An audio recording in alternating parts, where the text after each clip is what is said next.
आयुष्मान भव पुत्र। कहो मेरे लाल, सब कुछ सकुशल तो है? हाँ माता जी, सब कुशल है। बेटा, मैंने तुम्हारे लिए खाना तैयार किया है। आज मैंने लिए तुम्हारे लिए कई प्रकार के पकवान बनाए हैं। माता जी, अब खाने पीने के लिए क्षमा कीजिए। अब तो शीघ्र जाने की आज्ञा दीजिए। ना बेटा, अधिक देर न लगाऊंगी, बस थोड़ा सा आहार अवश्य खिलाऊंगी,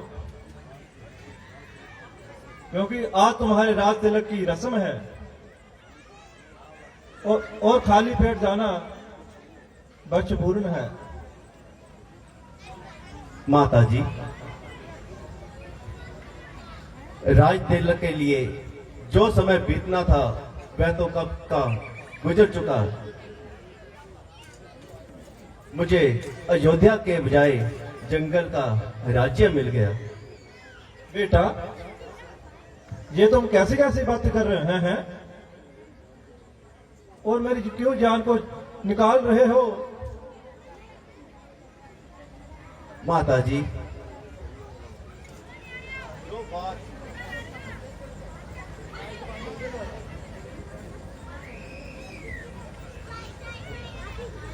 माता जी, जो बात मैंने कही है वही वास्तव में सही है। बेटा, मैं कुछ समझ नहीं रही, मुझे पूरी बात समझाओ।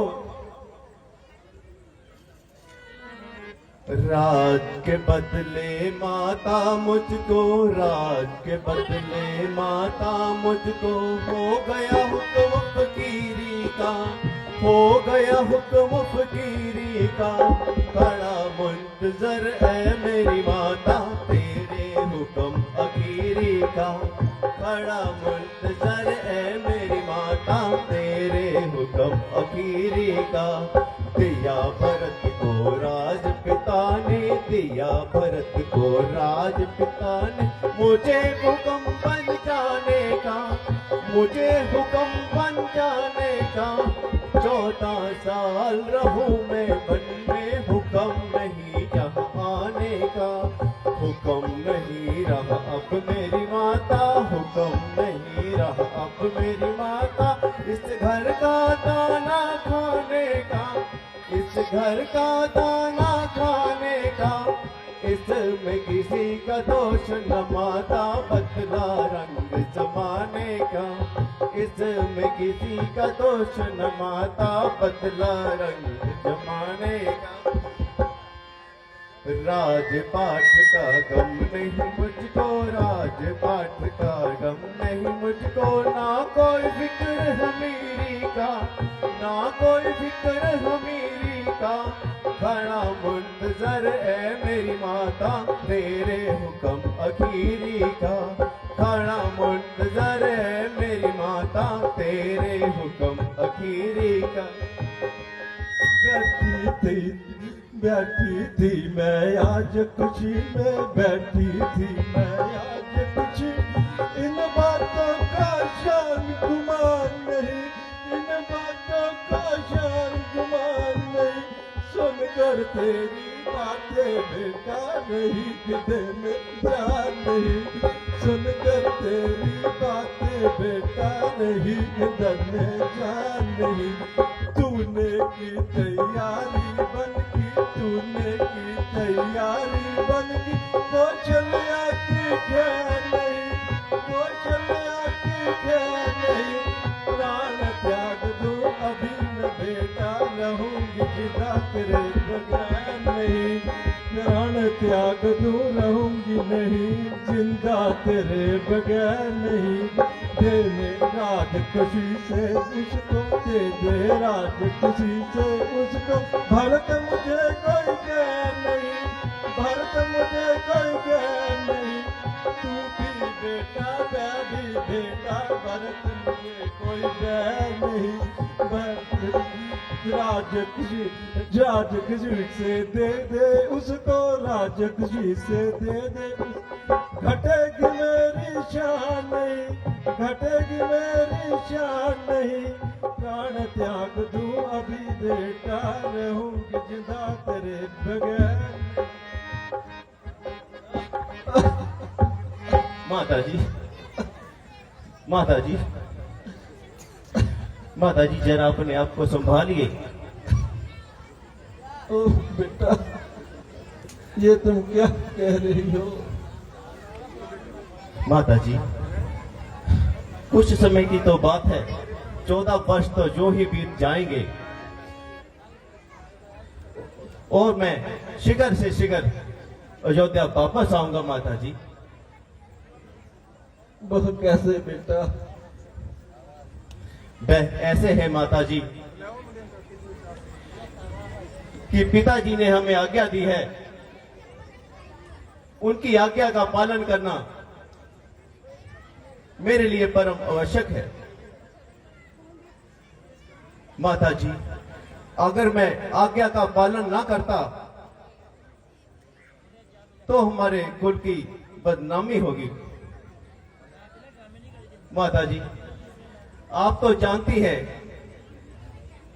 रघुकुल रीत सदा चली आई, प्राण जाए पर वचन न जाए। माताजी, आप धैर्य से काम लो। बेटा राम, मैं उस पराई बेटी से क्या कहूं? जा जरा सीता को मेरे पास बुलाकर लेकर आ।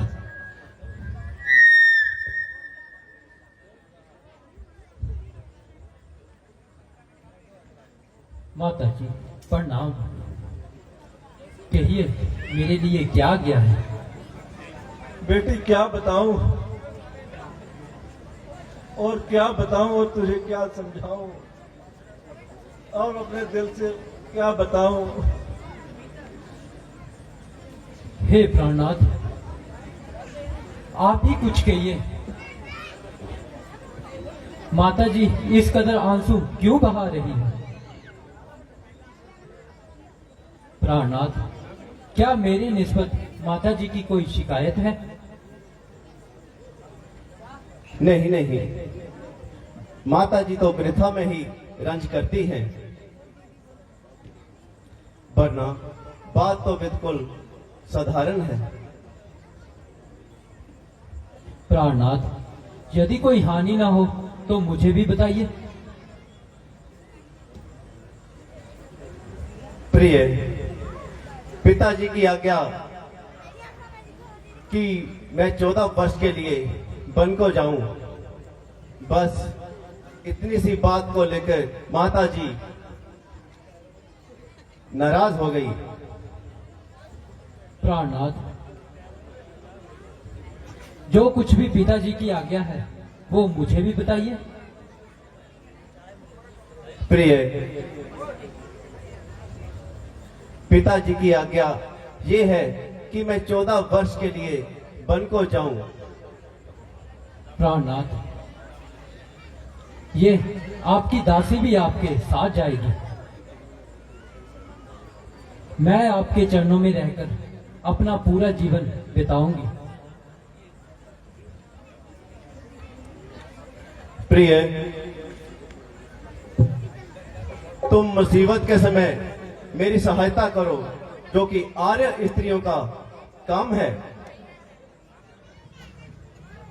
प्राणनाथ, मेरा साथ जाने का भी यही परिणाम है। प्राणनाथ, मेरी आपके सामने मंथक लड़ाने की जरा भी मजाल नहीं। पिताजी की आज्ञा का पालन करना हम दोनों के लिए अति आवश्यक है।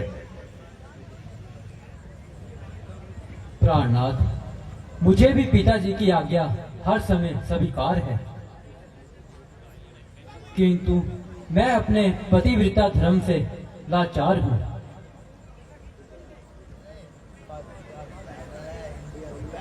तो फिर तुम वन को किस लिए जाती हो? प्राणनाथ, आप किस लिए जाते हैं? मुझे मेरे पिताजी की आज्ञा है। मुझे भी मेरी माता जी की आज्ञा है। तुम्हारी पिताजी की आज्ञा क्या है? आपके पिताजी की आज्ञा क्या है? मेरे पिताजी की आज्ञा है कि मैं 14 वर्ष के लिए वन को जाऊं। तो मेरी माता जी की आज्ञा है कि जहां पति जाए वहीं तुम जाओ। प्राणनाथ, यदि आपको ये निश्चय है कि आप 14 वर्ष के बाद सीता को जीवित देख सकेंगे तो खुशी से जाइए।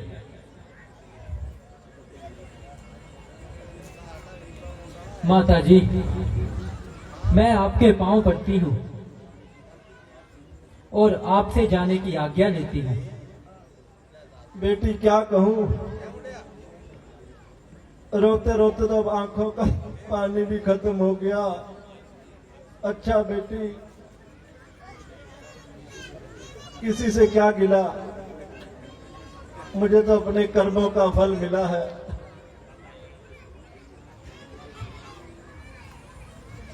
इस बुढ़ापे को यूं ही बर्बाद होना था। बेटी क्या कहूं, यूं घर घाट से सोच ले, एक तो रोती थी पहले, अब तो दो चले।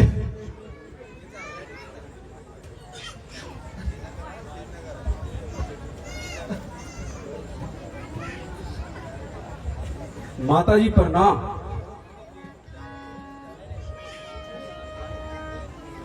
अब तक बहुत खूने जिगर पिया, अपने आप को बहुत जब्त किया। माताजी, आपकी यह अवस्था देखकर सीना चाक हो गया और कलेजा जलकर खाक हो गया। मेरी उपस्थिति में माताजी इस कदर हजार हैं तो मेरी जिंदगी पर लाख लानत और धिक्कार है। जरा उठिए, आंखें खोलिए, ये लक्ष्मण आपके कदमों में निसार है। यदि आप आंखें नहीं खोलेंगी तो ये लक्ष्मण आपसे पहले मरने को तैयार है। नहीं नहीं बेटा, जरा मैं अच्छी हूं। और जब अंधेर है, जब भ्राता राम चारों तरफ से राज्य का हकदार है तो किसी दूसरे का उस पर क्या अधिकार है? रोने और गिड़गिड़ाने से राज नहीं मिल सकता। हाँ, यदि दम में दम है तो मुकाबले पे आए, हमारे दो दो हाथ देखे और अपने दिखलाए, ताकि राज करने का कुछ मजा तो आए। मैं कदापि ऐसी बेईमानी और चालाकी नहीं चलने दूंगा, और जब तक दम में दम है और किसी की दाल नहीं करने दूंगा। प्यारे लक्ष्मण, मुझे सख्त अफसोस है कि तुम्हारी तबीयत पर इस तरह जोश है। जरा सोचो, किसके हाथ देखोगे और किसको दिखलाओगे, किससे लड़ोगे और किसके खिलाफ आवाज उठाओगे। तमाम कुल का नाश हो रहा है, जिसे देखकर मेरा कलेजा पाश पाश हो रहा है। उधर पिताजी की हालत बद से बदतर हो रही है, उधर माताजी प्राण खो रही हैं और सीता माताजी रक्त से रो रही हैं, और न जाने आपको कौन सा चाव चढ़ रहा है। उल्टा मुझे ही कह रहे हैं तुम्हारा गुस्सा बेफायदा है। अच्छा, यही बात है, यूं है तो यूं ही सही। सारे कुल का मलिया मेट करके भरत सूर्यवंशी मुकुट अपने सर पे धर लेगा,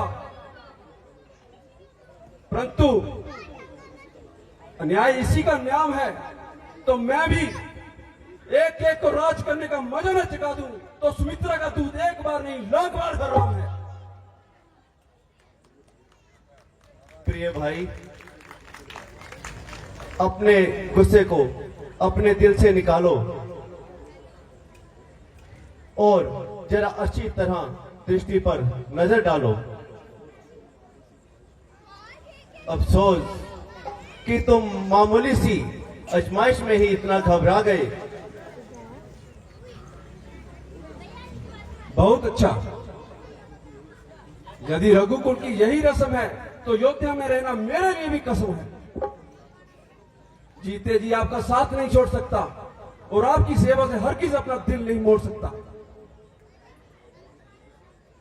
लक्ष्मण, मेरे प्यारे भाई, यदि तुम भी मेरे साथ जाओगे तो बेचारे भरत का क्या होगा? लक्ष्मण से ये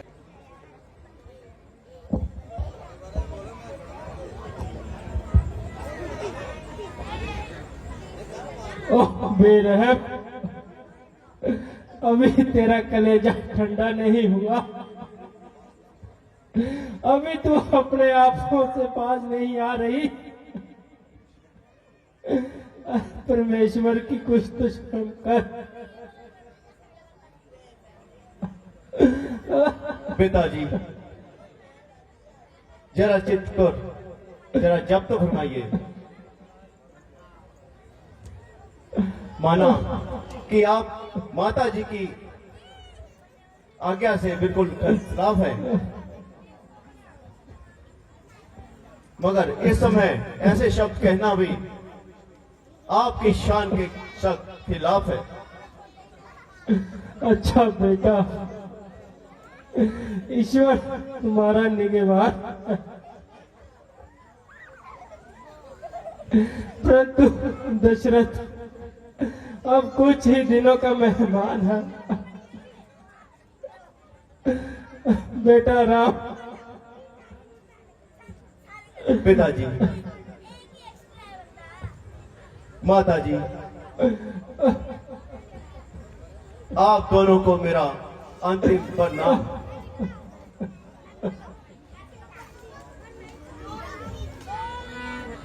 राम अब जहां से विदा होता है और आपके चरणों से जुदा होता है। नगरी मेरे पिता की सुख से भरो, सुख से भरो गोदाम। हम जंगल को चल दिए, करके तुझे प्रणाम।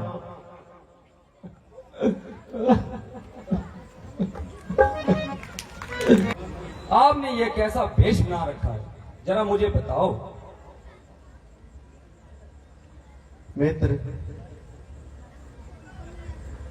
पिता की आज्ञा से मैं 14 वर्ष के लिए वन को आया हूं।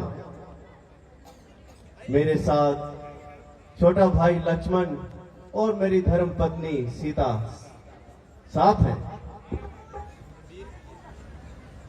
इसी तरह 14 वर्ष जंगलों में बिताएंगे और 14 वर्ष पूरे होते ही अयोध्या को लौट जाएंगे।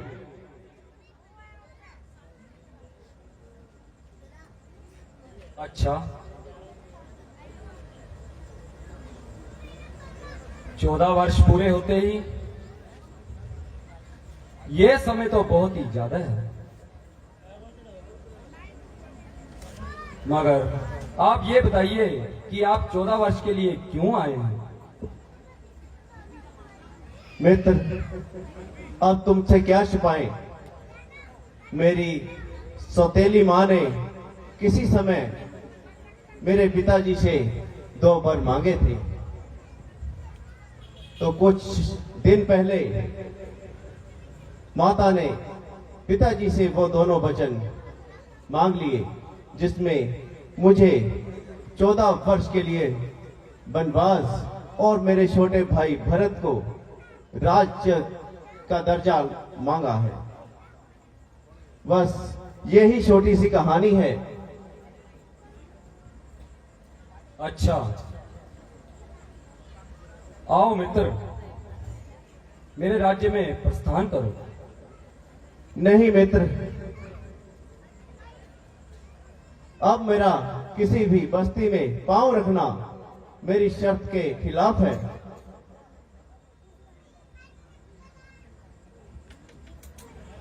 हाँ मित्र, यदि तुम मेरी सहायता करना चाहते हो तो मुझे इस नदी से पार करा दो, तो ये तुम्हारा उपकार मैं कभी नहीं भूलूंगा।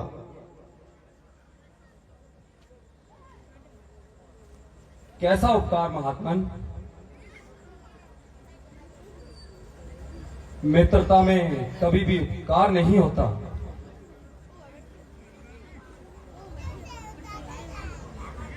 और मित्रता में कोई भी बड़ा छोटा नहीं होता। अपने मित्र की सहायता करने से कोई बड़ा धर्म नहीं। मेरे प्यारे मित्र राम, मैं केवट को जानता हूं। वह आपको जरूर इस नदी से पार पहुंचा देंगे। आगे बढ़िए, मैं आपको उनसे मिलवाता हूं। चलिए महाराज, चलिए।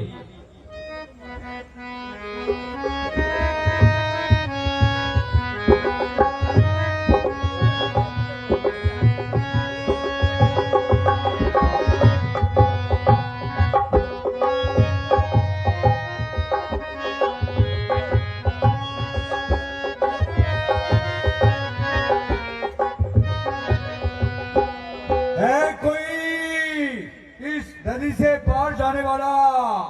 जल्दी से आइए, मैं उनको पार ले जाऊंगा।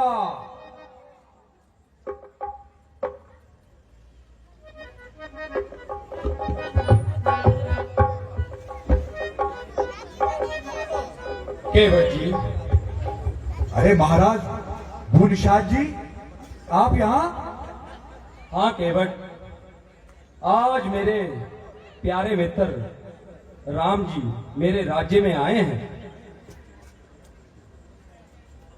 आप इन्हें इस नदी के पार पहुंचा दीजिए।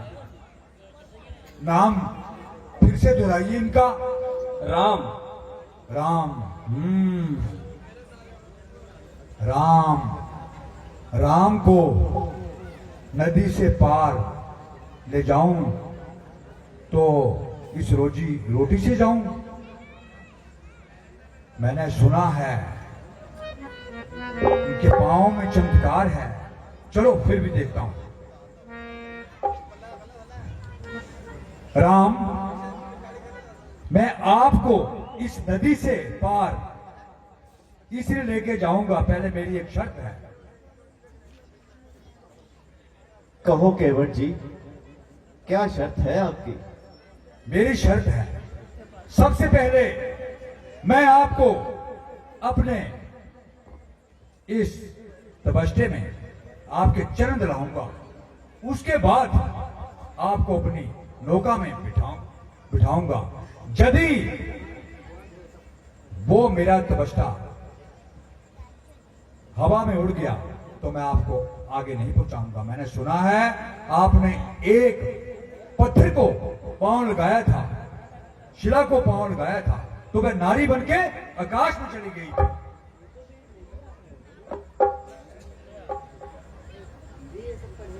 मित्र, तुम अपने दिल का भ्रम दूर करो। ठीक है राम जी।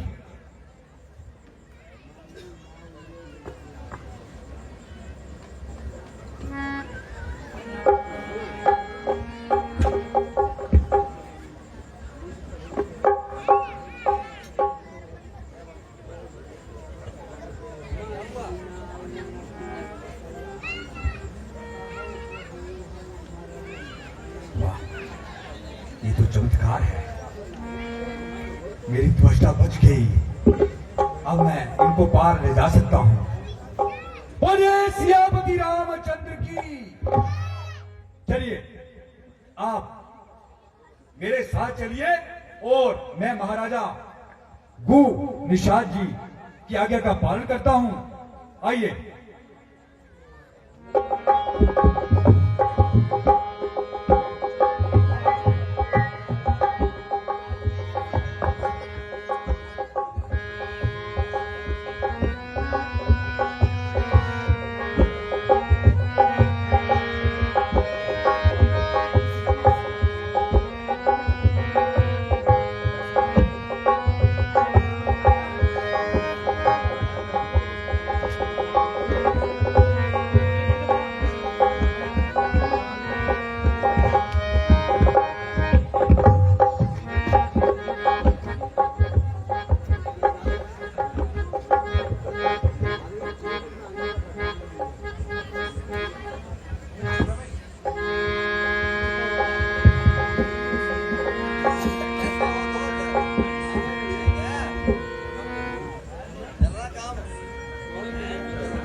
चलिए प्रभु, अभी हम नौका को पार, नदी के पार लेके चलते हैं।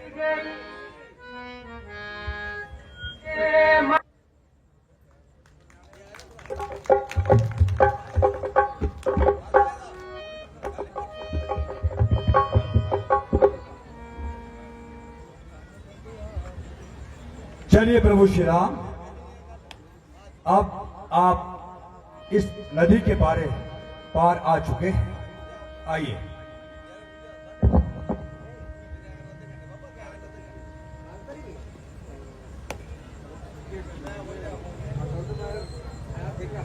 केवट जी, आपने हमें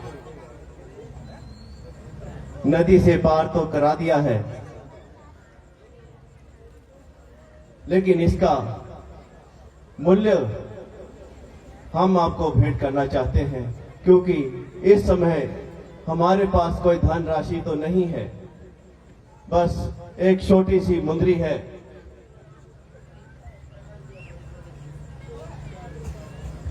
ये लीजिए, इसको हमारी उतराई समझ के ले लीजिए। नहीं प्रभु, नहीं प्रभु, नहीं, ऐसी भूल कभी नहीं करूंगा। आपको छोड़ने के बदले मैं मूल्य लूंगा? नो, ना, ना, नहीं, बिल्कुल नहीं प्रभु।